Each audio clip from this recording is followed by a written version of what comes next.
Welcome to Between Authors. I'm your host, author Adrian Lopez. What is it that excites us as a reader? It's finding that author or book that you may never have heard of, sort of like the treasure hunt for a reader. The goal from my podcast is to bring to you those books or authors that you may never have found, but could be the treasure you've been hunting for all along. Today on the episode, we're going to go a little different than what our normal episodes are about. Um, I'm going to be featuring Dark Lotus, who is a TikTok account and part of the Book Talk account. And she's a huge, huge supporter of other indie authors. And as you know, that's kind of why I do this podcast, is to bring to you other indie authors out there that you may never have seen. So let's welcome Dark Lotus to the account, to the episode today. Thank you for having me, Adrian. I am super stoked to be here. This is like, I'm not used to being the one in this side of the seat. So I'm happy to have you here. I mean, I truly appreciate a lot of the accounts, you being one of the major ones that support indie authors, right? It's something that's starting to pick up a little more, and it's great to see when some accounts, really lean into being able to support indie authors, because it is hard. I mean, most of the indie authors this is not your main job. You have a day job, you do this on the side, you're doing all your marketing on your side, you're doing everything on yourself. So it's always great to see other accounts that support indie authors. And the reason I really wanted to bring you on is because you yourself have sort of a podcast that you interview on TikTok. You do live interviews, but you do that with other indie authors. But before we get into that, why don't you kind of give the viewers a little introduction to you, kind of who you are, your likes, and the whole purpose of your account. Okay. So my name is actually my real name is Courtney. I am 37. I live in Minnesota. I've been a reader for pretty much my whole life. I'm also, my other hobbies include gaming and watching anime. And I do like camping and fishing and, outdoorsy stuff as well. But what kind of got me started with the whole book talk thing is I have actually been on TikTok for a couple of years. I never really was super active on it. I was just kind of there to, scroll through the videos and just waste time pretty much. And I happened to stumble about in September, I think, of 2023, that I happened to actually stumble upon Book Talk. And I was like, hold up. Why am I just not seeing that this even exists? This is so cool. And I guess that's kind of where it was my niche. Like, I am such a bookie, and I absolutely love reading. It's one of those things where it just kind of, helps alleviate my daily stresses. It helps with my anxiety and, depression and stuff like that. And so I just really, it's very near and dear to me. And so when I stumbled upon Book Talk, then I started to meet indie authors and talk to them. And I was like, this is so cool. And then when I heard about all the work that they have to put in as an indie author and how difficult it is just for them to be seen or heard, that's kind of when I felt like I want to do something to help support, just to give them some added exposure. And that's kind of where it started, with my idea to do author interviews for indie authors on TikTok. And then it's just kind of gone from there. And I've interviewed probably I started interviewing in December. So I've only been doing this for not quite a couple months, almost a couple months. And I've interviewed probably close to about 40 authors so far. So, and I've got a lot more on the schedule to come too. So I guess that's kind of how it started. Yeah. I mean, it's hard to explain the Book Talk community, or even the writing community on some of the other social media sites as well, because it's really a very supportive community. And it's something you rarely see, how much support there is in this community. And there really is no competition. You have indie authors wanting to help other indie authors. You have them, resharing their posts, resharing their work, reading each other's books, doing everything. And it's just an amazing community to be a part of. And I can understand how when you kind of stumbled upon it, you're like, this really is just such a, it's almost like a family, the way it kind of, happens, right? And Mhm. I have watched, I watch your interviews, and I've seen that. I just did the interview for yours a couple of days ago. And yeah, it's amazing how supportive you are, how you get them out there, because it is true, right? It's really eyes. It's getting eyes on a lot of these authors, because where are they going to get seen? They're probably not in stores. Either they don't really get advertised on Amazon or wherever they're at, Barnes and Noble, whatever website. So they really have to do all the work, and any support that they get from accounts like yours or others is just so appreciated, and so helpful for all the authors.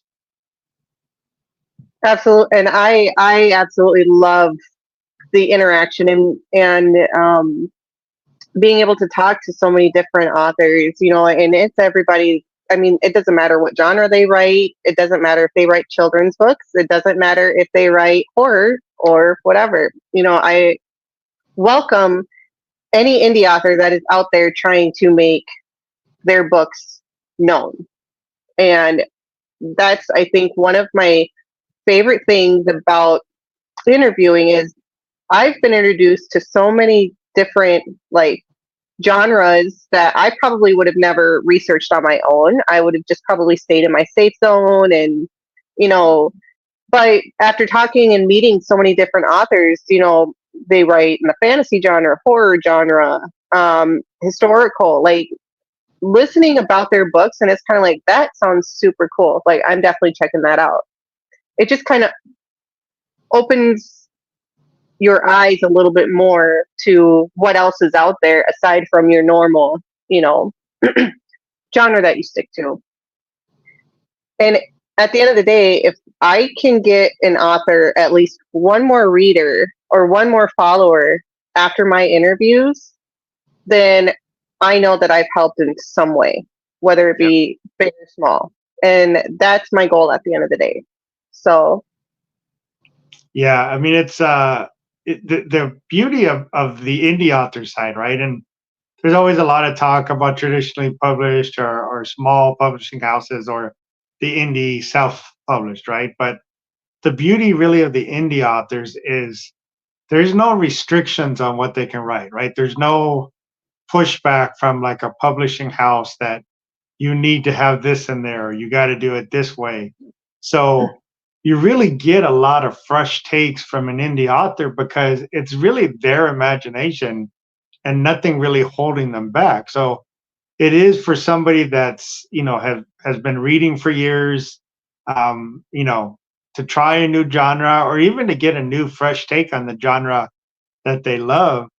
That's really what indie authors are about, because they're coming from their own voice. They're coming from no restrictions. It doesn't have to have a certain type of ending. It doesn't have to have a certain type of trope in the story. It doesn't have to have anything specific. They can just write it as they want it, as they see it in their mind. excuse me.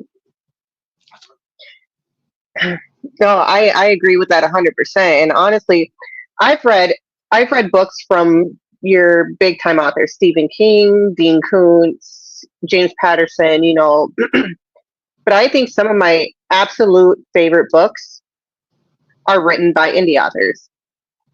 And I think it's because they have that freedom to be able to do whatever the heck they want to do with their own books, and I think that's what is the difference between a traditionally published author versus, your indie author, is that there's so many stipulations when it comes to the traditional published book versus someone who takes this and they're like, nope, I can do whatever I want. If I want to make it as weird as I want to, I'm gonna, and I can. Yep. And a lot of people like weird. A lot of people like over the top. They're not sticking to the norm, or the mainstream of this and this and this. And I think that's absolutely what is probably the best thing about being an indie author, is that freedom to do what you want with your own work. Yep. Yeah, and again, when it's traditionally published, or some of the big ones, you have deadlines, you have calendar dates that you got to hit for certain things. So, I'm not saying it's not really maybe what they wanted, but sometimes there's that pressure to get it done by a certain time, and trying to fit it into whatever that kind of mold or that template that they want it to fit into. Where an indie author, again, it's their passion, right? It's something they really feel from their heart and soul that they're writing. And if it takes, a lot of them have said, I've been writing this for 2 to 3 years, and just taking their time going through it, you're getting their voice, you're getting their story that they really want to get across. And like you said, there was nothing holding it back. It could go any direction they want, right? If they want to not have a happy ending and every character dies at the end, they can do that, right? Where the traditional might say, well, wait a minute, readers are not going to really like that. Indie author, you can do anything you want. You don't have to follow anything. And the beauty of that is there will be an audience for that, right? So you don't, too many people try to go after audiences that are known, but there's an audience for almost any story you could think of. And that goes back to what you and I are trying to do, is to get eyes on the work, because that's the hardest part for an indie author, is getting the eyes on the work for that audience to find them. Absolutely. And I think that's really the biggest hurdle about being an indie author, is like getting that exposure and saying, hey, this is a really good book, I want you to check it out, and that's kind of plays along the lines of like, I'm also an ARC reader, so I review books before they get published, typically to help boost those reviews and gain some more exposure. So that's another way that I try to support the indie author community as well, is by doing these ARC reads, or it doesn't even have to be an ARC read. If I will read a book, leave a review, and try to help promote the books by adding that extra review there. Yeah. I mean, as a reader, me personally, I don't look at reviews when I'm looking for books. I will read the blurb on a book, and if it draws my attention, I'm going to pick it up. I don't care if it's a 1-star book. I don't care if it's 5-star book. If it sounds like something that might interest me, I'm going to read it. But I know how important it is for indie authors to get those reviews, so that their books can be out there more, and gain more visibility, especially with those who are published through Amazon. Because I believe Amazon has that 50 review thing where it doesn't go anywhere, it just kind of sits there until you get about at least 50 reviews. And then Amazon will kind of like push it out into the open when people are searching. And so it's all the algorithm, right? Absolutely. So it's just, it's little things like that as well that really make a big difference with the indie author community. So yeah, the other thing, and I don't know if you've noticed this as well, since you have been interviewing indie authors as well, is one of the other things I've noticed too is that for the most part, a lot of the indie authors, and this goes for a lot of just creatives in general, are not the outgoing type, right? They're not that sell yourself type to really get out there and say, hey, look at this, look at me, look what I've done. And it just makes it that more difficult for a lot of them, right? And again, it's it's my podcast, your interview that you do in your TikTok account, that at least can get them out there so other people can see it, because it is something that's very hard for a lot of them as well. Absolutely. And you're right about that. 90% of the authors that I've interviewed are introverts. They're more of a behind the scenes, not in front of the camera type of person. And I'm actually a very introverted person myself. So me doing this it's actually really weird for me to actually be set in front of a camera and talking like this to so many people, because that's not really who I am. I'm not the extroverted type of person, but and I also struggle with social anxiety and being able to maintain conversation flow and stuff like that typically. And so when I first conducted my first week of interviews, I was a nervous wreck. And I was like, what if I can't do this? What if I run out of stuff to ask? What if this happens? What if this happens? But then I sat down and I remembered, listen, these authors are just as nervous as me, and they're just as introverted as me. And a lot of these authors are probably just as socially awkward as me. And so that's what I kind of used to calm myself down. And I found that the more I started to do interviews, I became more open and more talkative. It was easier for me to converse and find, ways to keep the conversation flowing and stuff like that. So, and I think that when authors interview with me, because I'm super calm, I'm very, just laid back, relaxed. I do have this really, I'm weird, I'm just I am awkward and weird. And I think that because they can also relate to that, they tell me after almost every author, after every single interview, they're like, I was so nervous coming on with you because I don't do this stuff, but you made me feel so comfortable because you were so relaxed and you were just, easygoing and easy to talk to. And that, also really makes me happy to hear, is that knowing me talking to authors has helped me socially, and them talking to me, I've helped them as well. You know what I mean?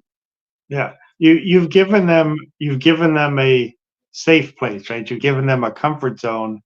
And one of the important things is that when you are discussing something you both love, right? Books, reading, literature in general, then some of that anxiety, some of that stress, some of that nervousness goes away because you're talking about something you love, right? And Mhm.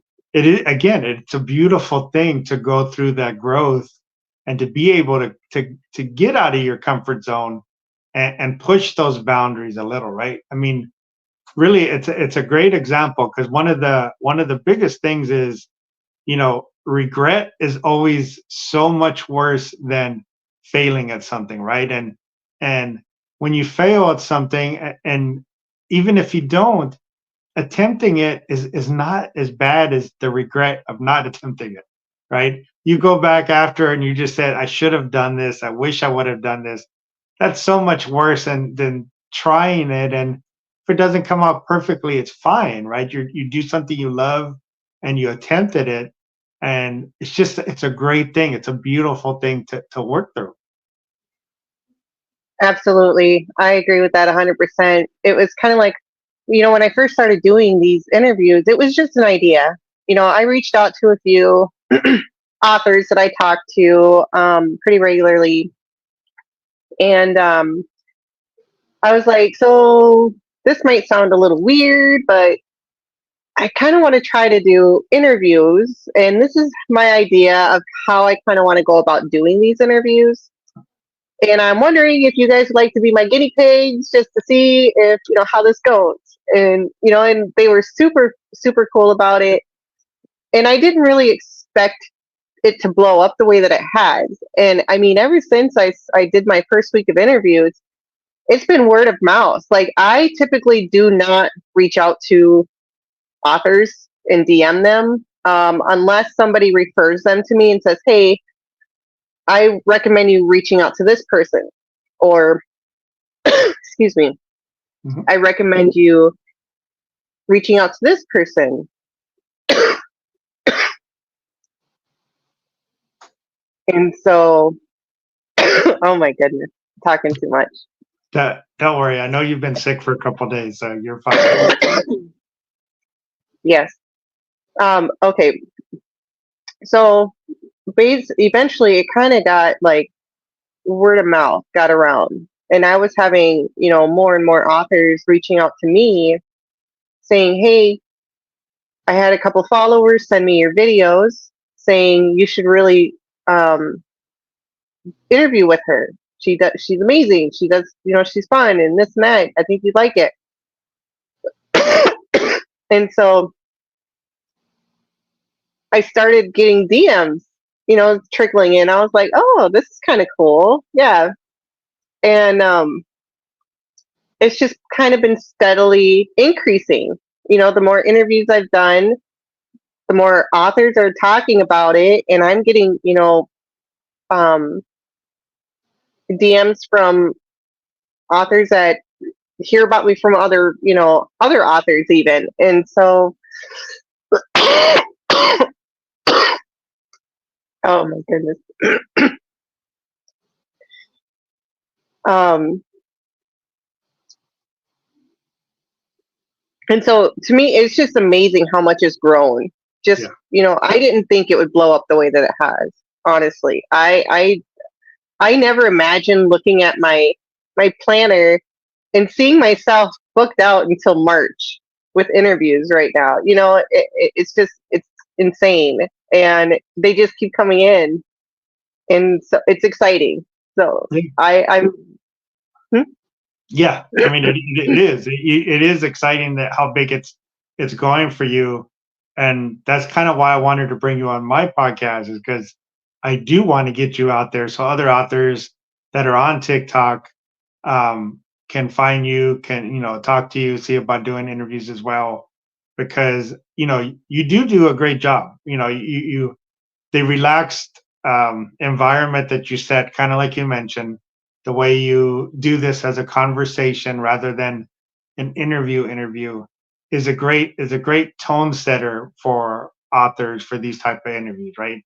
I love the conversation we had when I did your podcast or your author interview a couple days ago, and I want to bring more authors to you so you can actually keep doing this and keep growing it, because you do a great job with it.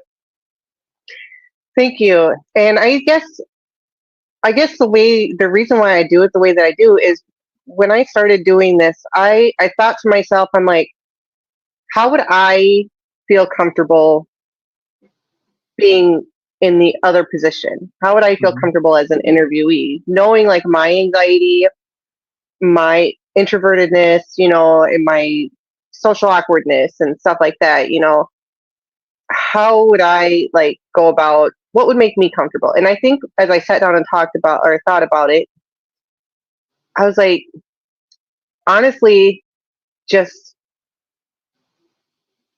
be casual, make it a conversation, not like it's a job interview type thing. I don't want to make somebody nervous because of my delivery, or I don't want them to feel like I'm expecting a specific answer from them. And so I sat down and just kind of evaluated like the best way to deliver my questions and just make it casual, conversate, things like that, just to kind of keep the flow going and keep it as relaxed as possible.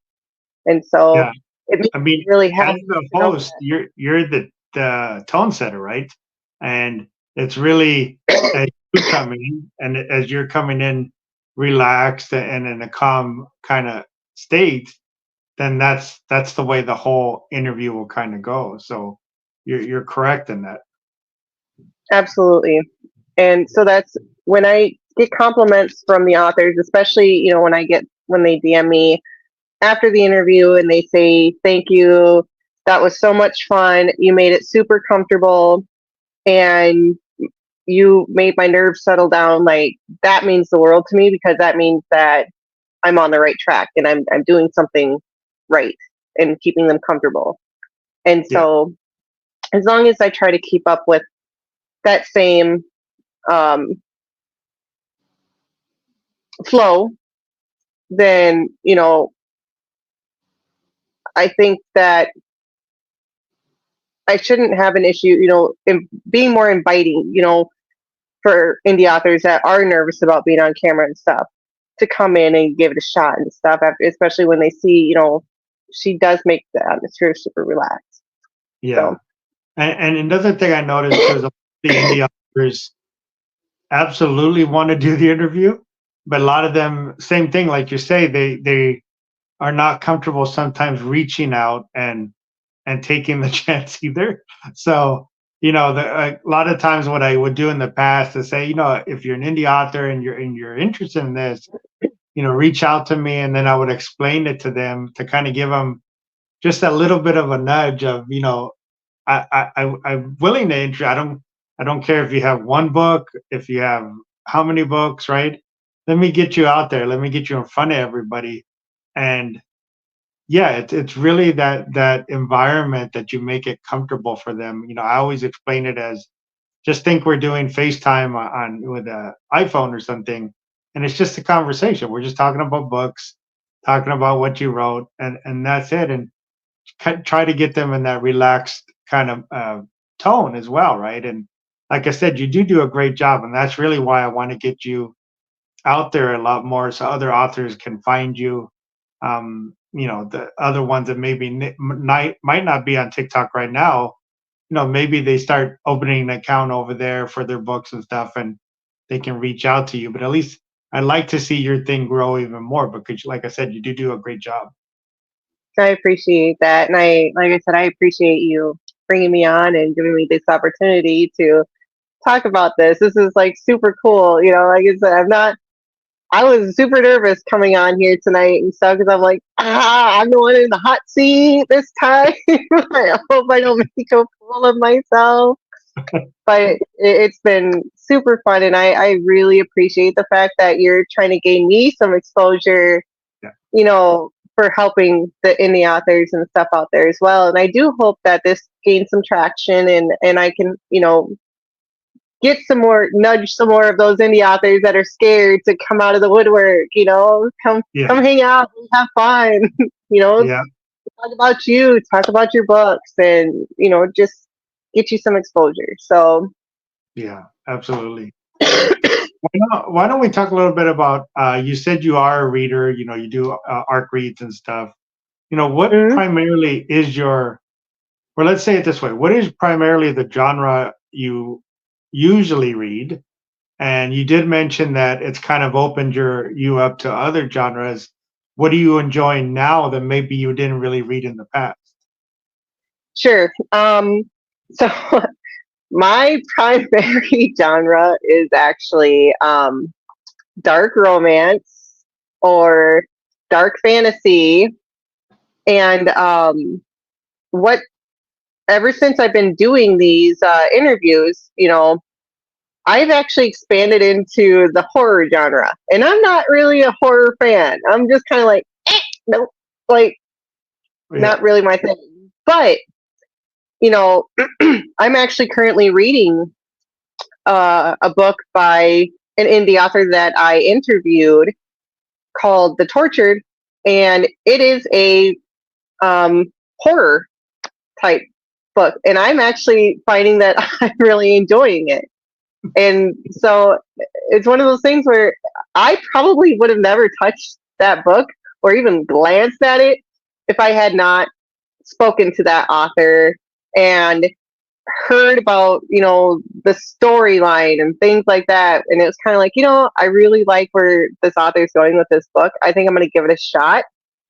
And I'm really happy that I am, because, I'm about 10 chapters in, or yeah, about 10 chapters in, and I'm enjoying it a lot. So that's one example there. But yeah, typically I started off with um, fantasy, dark romance, dark fantasy, and then like mystery, thriller, but never the horror genre type thing. And dystopian is another one that's new to me. And I actually just read kind of a dystopian type book that I really enjoyed as well. And so those are a couple of examples of where I've broadened my horizons on that front. So Yeah. Yeah, and that's great because, it's when you start, kind of bringing the breadth of what you read out there, there's just so much stuff available out there that again is just so well written, right? The talent is there with these indie authors and these stories. And again, the beauty is most of these stories are multiple categories, right? Multiple genres. And that's kind of the beauty is that you can find yourself easily shifting over to another genre because it has a lot of that subgenres within their story, right? You have a horror story that may have, fantasy in the background, or a fantasy that has horror elements in it. And you start seeing where it kind of just blends itself together sometime. And you find, like you said, you find yourself going, I really kind of like this. And I never would have thought of it before. absolutely. And that's someone like me. I'm a mood reader. I will read 3 books at one time. And, you know, typically they're different genres from each other because it's kind of like, well, I think I feel like reading this. So I'll read this one for a while. And then I'll feel like reading this and I'll read this one for a little while. And then I just kind of, I mood read. I bounce back and forth. And so I'll have, 3 books going at one time. And I've never done that before becoming an ARC reader and before joining Book Talk. I never did that because I always just was kind of like, if I get like, I'll read a book and then I didn't realize that mood reading was a thing, honestly. So I would start reading a book and I'd be into it, but then I would just like, I'm not in the mood to finish this. And then I'll just like put it down, don't pick it up for a while. And then I would, maybe after a week or two. But then I learned about mood reading where you can read multiple genres at once. I was like, okay, I'm going to give it a shot. I want to see how this works. And if I can even like handle something like this. And honestly, it's surprising. Like I can actually handle reading 3 different genres at one time and like retaining the story in all 3. But it's nice to have that variety for someone like me who is a mood reader, Yeah, that's great. I hadn't even heard that. I hadn't even heard anything like that, but that's actually great that you're able to do that and switch between them. It really kind of keeps the story fresh for you when you do that because it's taking that little mini break from it and getting back into it. So it's a great approach for other readers that maybe haven't tried it. Mm-hmm. Absolutely, because it does sound like it's overwhelming at first. Because I thought it was going to be super overwhelming to try to even read just 2 books at once, And that's where I started it off at was I just happened to start reading 2 books because someone asked me to do an ARC read for them, and I was in the middle of reading a different one of my own books that I picked up and wanted to read. And I was like, okay. So then I started reading 2 books there, and I was like, this is actually pretty simple. And now I have currently 3 books going on at one time. It's just like, I just kind of fell into it. And then somebody was like, oh, yeah, that's, you're a mood reader if you can do that and be able to keep your attention and stuff like that without putting going without stopping reading completely, I guess is what I'm trying to say. Yeah. So it sounds like it's overwhelming, but honestly, it kind of gets me out of that reading slump is what people call it. So I find it helpful.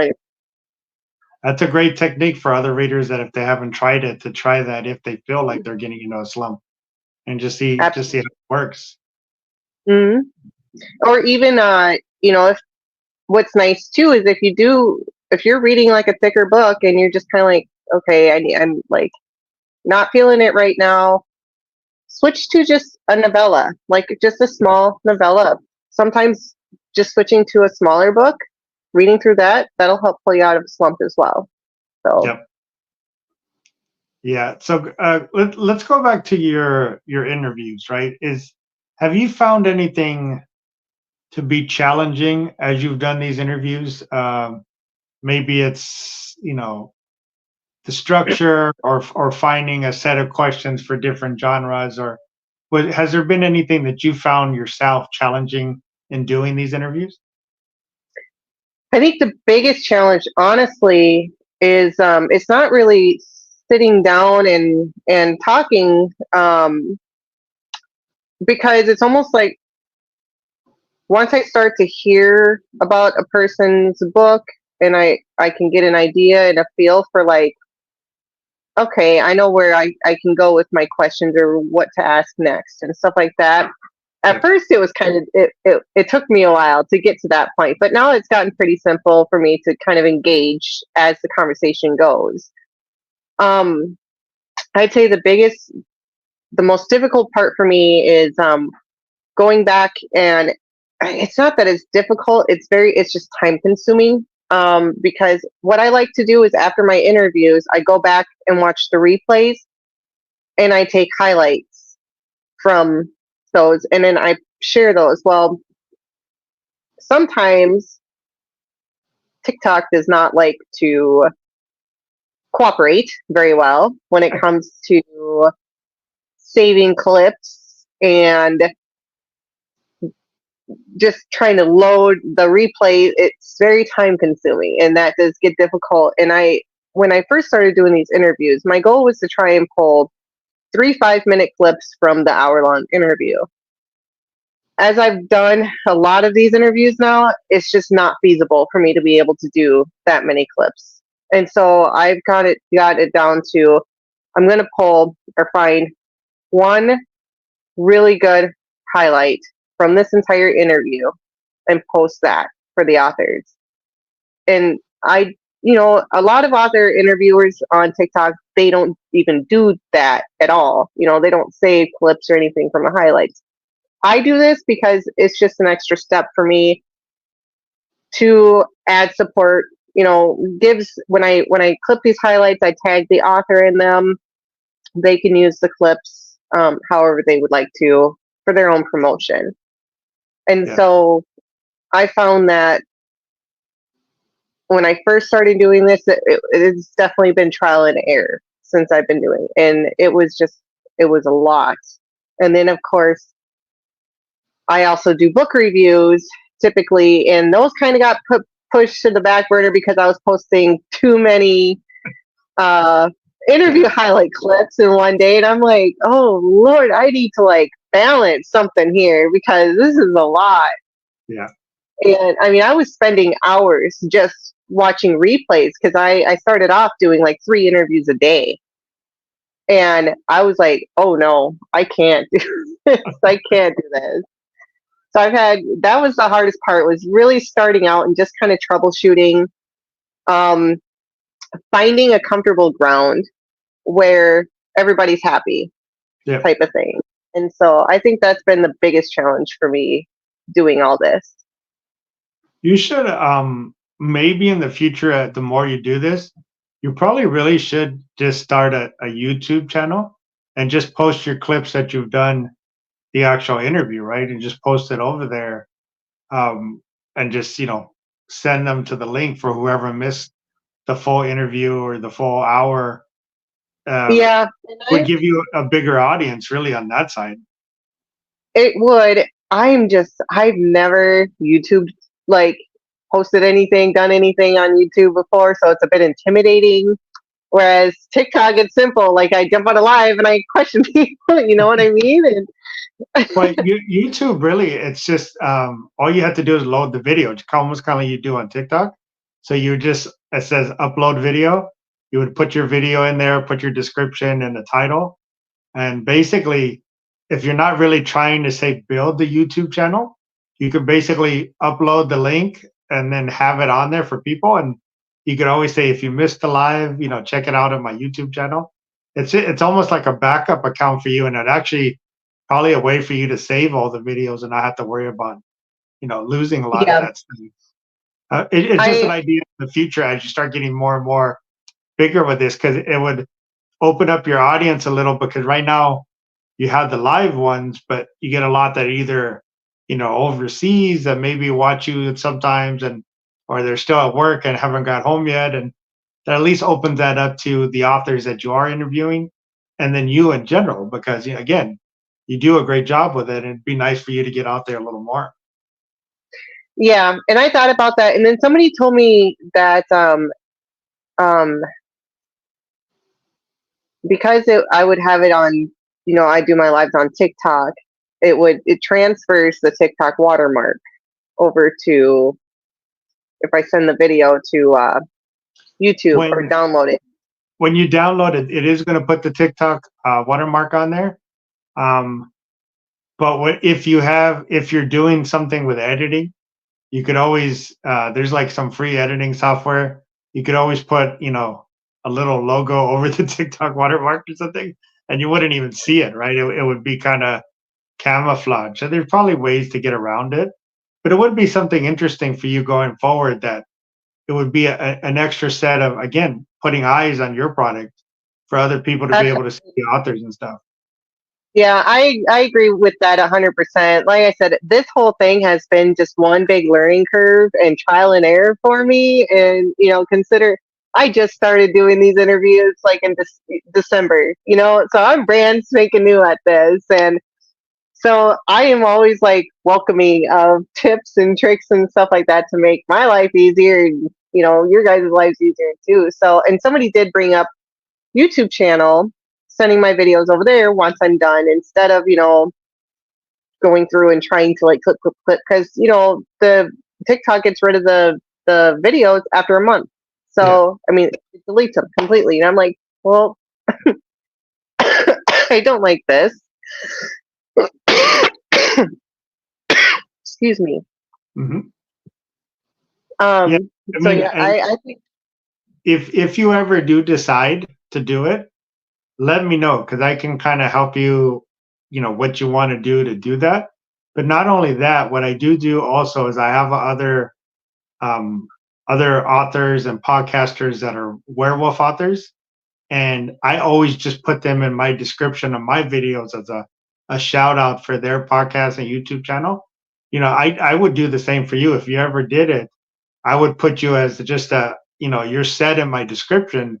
These are some other podcasts to check out, and hopefully a lot of the ones that are looking at my interviews for authors can go check out yours as well. So if you ever decide to do that, definitely let me know, because I would do that for you to get you out there also. that sounds great. I will definitely. I think that is definitely a route that I should absolutely take, especially if I keep getting the influx of interested authors that I have been. I think it would be great to start expanding it to YouTube and having that extra platform there and stuff. So, like I said, I am not even like technologically really inclined. I just started doing this for fun to Yeah. help, authors out. And then it just keeps growing and growing. And I'm like, oh no, what do I do now? Type thing. So Yeah. I absolutely do think that that's a great idea to get a YouTube channel up and running for that. So Yeah. I will definitely hit you up for some assistance. Yeah. Let me know. I'm here to help you. I'm here to help support you. I'm here to get you out there. Because one of the things that will help with, like you're saying, how TikTok gets rid of the stuff, some of the authors, if their stuff starts to pick up a little, they may want to reference the interview they did with you, because they talked about a lot of stuff about the book, and it's really not going to be there to really go over because of TikTok, right? So at least that would give them kind of a reference point if they wanted to talk about their book or share it with somebody. Oh, here's an interview I did that's on YouTube you could check out. So it helps them kind of in the long run as well. Absolutely. And again, that kind of, whoever follows them on whatever socials they have outside of TikTok, it'll kind of build your podcast as well, which would be great. Yeah, I agree 100%. So, like I said, the more that I'm doing this, I'm definitely considering.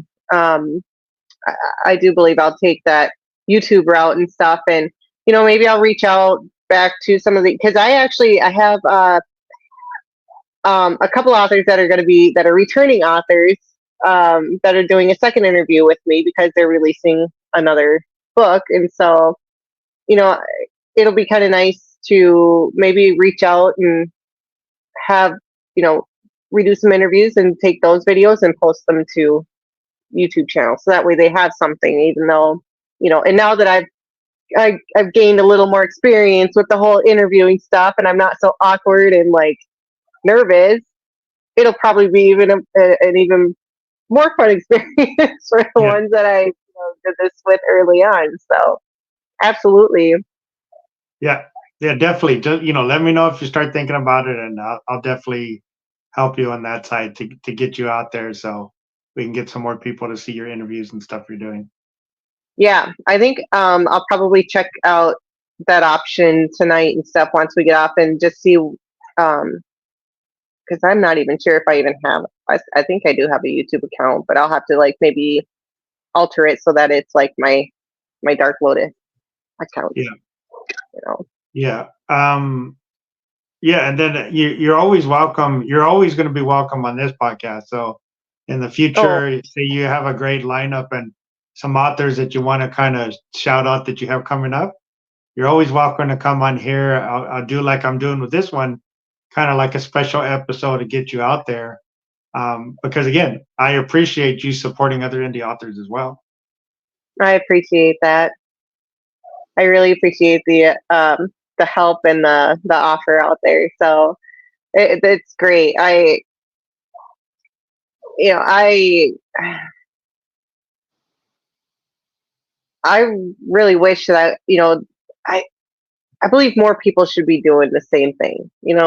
When it comes to the indie author, and I wish that I could see more and more readers just you know interviewing indie authors or offering that option for them and stuff.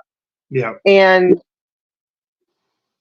I think it would just make a world of difference. You know what I mean? yeah, it really does.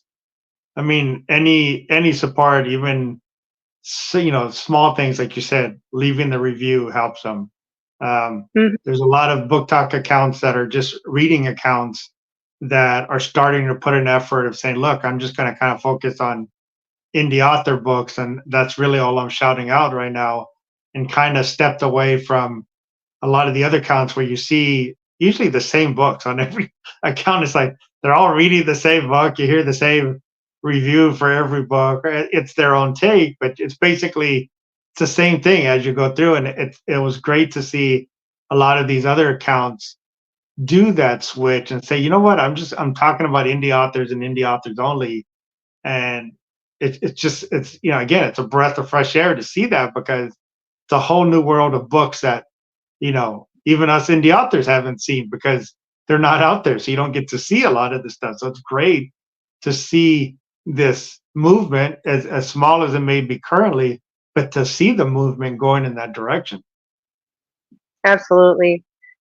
And that is the thing. I've met just the book talk community. I've met so many amazing people, both authors and readers. And you know, my interviews, I have this wonderful group of readers that are they are consistently in my interviews, showing support for both the author and myself, engaging with the authors. And I really, it's things like that where I'm gaining those loyal followers that want to show just as much support as I do towards these authors. I mean, it really means the world to me. Yeah. And I honestly, and it's really the viewers that make the interviews a success too, and because without them, it's kind of pointless at the end of the day to sitting down and doing this. And so I absolutely adore the people I've met in the book talk community. Like I said, both authors and and readers, and I hope that I can see it continue to flourish and grow. Yeah. Yeah, your interview actually does a great job, because I noticed when I finished your doing the live interview that I think I got like 7 to 8 downloads of my free ebook during the interview, right? So as we were talking about that, I went and checked, and there's 7 to 8 from there. I, just as I'm aware of it, probably picked up 6 or 7 new followers again from your interview. So it does help, because there's people that, found me that normally weren't seeing my stuff, or seeing me out there. And that's probably the same for every author that you're interviewing, is, you're introducing them to readers that may not see their post about their book, or see their TikTok channel, or any of that. So you are making a difference, right? So I want you to be proud of what you're doing, because you are making that difference. And it's great for you to stick with it and keep going. And that's why I do want to help you on that other side and get you out there for others to find you, right? Because you are doing a great job at it. I appreciate that. Thank you. No problem. Is there any when I release this video on YouTube, generally what I do is I put down, websites, socials, everything. Um, again, for the ones that are the viewers that are watching, I will put all the links below. So it's up to you. If you have anything other than TikTok that you would want to link to or stuff, let me know, and I will put that down in the description of the video, so they would be able to find you on that as well. If there's anything you'd like to share. Yep, I am on Instagram as well, as Dark Lotus, same username, and then eventually maybe YouTube. Try to get that up and rolling. So, Okay, so but other than that, when I post this, I will tag you on Instagram as well, so at least whoever follows you there will see it also, because I basically got one for every social for the book. So everyone there is, pretty much, I have one for it. So I'll tag you on any of the ones you have, to make sure that they find your interview on that side. okay. And I mean, you're certainly welcome to. I do have a Facebook as well. I can send you that information as well too. It doesn't. That one is. I don't really have. It's not like a book, but I have authors and stuff. I actually need to create a separate Facebook for my book talk stuff. But It makes it have, easier. absolutely, it does. So I need to create a second one, but I can give you my current one, because I can transfer a lot of my current stuff on my normal account to my book talk account once I get that made. So Okay, that sounds good. So I will leave all the links down below. I just want to thank the viewers again for tuning in and watching the episode. I definitely want to thank you for coming on. I enjoyed this conversation. Like I said, I enjoyed doing your interview that we did the other night, and hopefully this just keeps growing for you and get you out there a little more. and I appreciate you so much for having me on here and putting me in the hot seat. But I had so much fun, and I really appreciate what you're doing as well. So Thank you. And then again, for the viewers, definitely leave us a comment. If you have questions for Dark Lotus account, if you have questions for me, or if you just want to tell us what you enjoyed about the thing, and if you'd like, I definitely would appreciate if you subscribe and hit the notifications, because I have a ton of authors that are scheduled and already recorded that will be releasing. I've actually shifted my podcast, where initially most of my interviews were authors I found through Twitter, and I've actually shifted it to a lot of the indie authors now from TikTok, to really, because I post my links everywhere, to get them, the readers from the Twitter side, the readers maybe from Facebook, from Instagram, and just really, broaden their reader base. And same thing I would like to do for you, is try to get you on all those different ones, so people can find you. And if they don't have TikTok, hopefully they go create one, and subscribe to your channel and be able to watch it. I appreciate that. Thank you very much. No problem. Again, thank you for the viewers for watching, and thank you again today. Absolutely. Have a good night.